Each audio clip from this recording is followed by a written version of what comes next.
পরশুদিনও চরমনাই বলে আসছি, আওয়ামী লীগ গেছে গেছে কি আল্লাহ ফাইস না, শিক্ষা নে, জুলুম করলে তোর পতন অনিবার্য হয়ে যাবে। ওলামায়ে কেরাম এই জাতিকে নিয়ে যেই পরিমাণ ভাবনা ভাবে পৃথিবীর আর কেউ ভাবে না। সবাই দল নিয়ে ভাবে, আমার দল বড় করব, নেতা বড় করব, আমার দলে লোক বাড়াবো, কিন্তু উলামায়ে কেরাম নিজের ছেলে নিয়ে ভাবে না, সন্তান নিয়ে ভাবে না, স্ত্রী নিয়ে ভাবে না, উম্মত নিয়ে ভাবে। এ কারণেই তো মাজায় পাগড়ি বাইদা ছাত্র জনতার বৈষম্য বিরোধী আন্দোলনে ছাত্র শিক্ষক উলামায়ে কেরাম মাঠে নেমেছে, ক্ষমতায় বসার জন্য না, এই জাতিকে জুলুম থেকে বাঁচাবার জন্য। हकीकत से तू दुनिया बेखबर है, दुनिया की नुमाइश पर नजर है, नमी गुयम के आज दुनिया जुदा बाश, बाहर कारे के बाशी बा खुदाबाश। চেয়ারে বসে উপদেষ্টারা হুজুরেরা কিন্তু বলে নাই তোমরা নামো আমগো বসাও। হুজুরেরা একটা সিগন্যাল দিয়ে রাখছে, রেড সিগন্যাল, জুলুম করলে কোনো ছাড় নাই।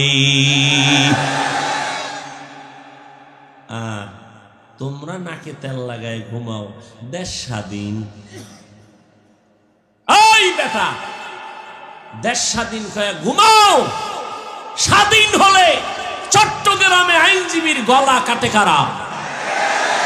কিসের স্বাধীন? মুসলমান স্বাধীন ওই দিন বলবে যেদিন ইসলামের স্বাধীন হবে।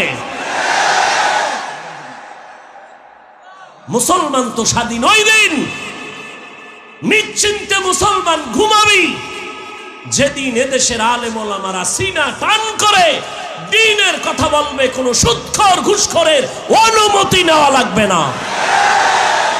মুসলমান তো স্বাধীন বলে নিশ্চিন্তে ঘুমাবে স্বাধীন যেদিন এদেশের মাদ্রাসা মসজিদের কমিটিতে একটা বেনামাজি সুদখোর থাকবে না।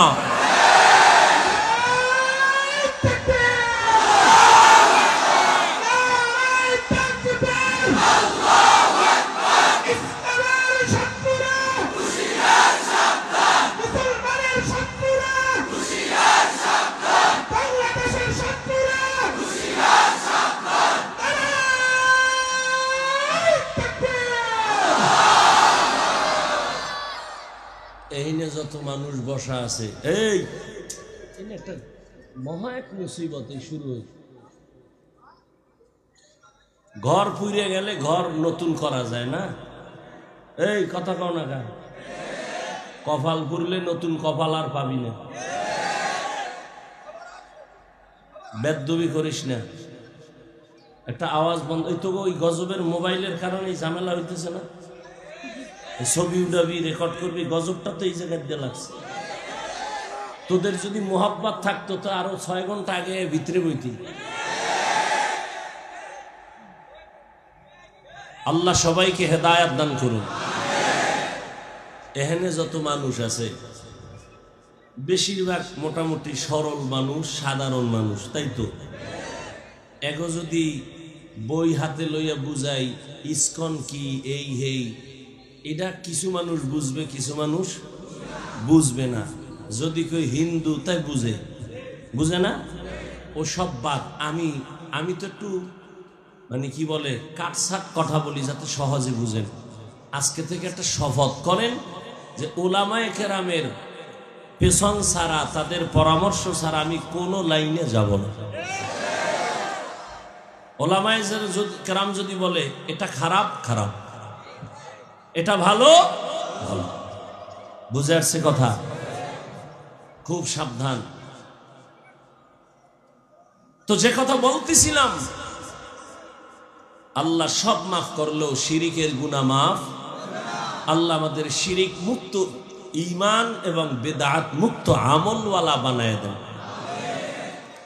قل يا عبادي الذين أسرفوا على أنفسهم لا تقنطوا من رحمة الله ইন্নাল্লাহা ইয়াগফিরুয যুনুবা জামিআ ইন্নাহু হুয়াল গফুরুর রহিম।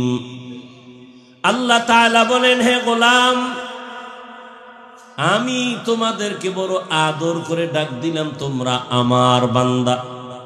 দুনিয়াতে যারা মনে করো তোমরা অন্যের গোলাম, না, তোমরা আমার বান্দা। যারা মনে করো ঈসা নবী তোমাদের গুরু, না, আমি ঈসাকে বানাইছি আমি আল্লাহ, তোমাদেরও বানাইছি আমি আল্লাহ।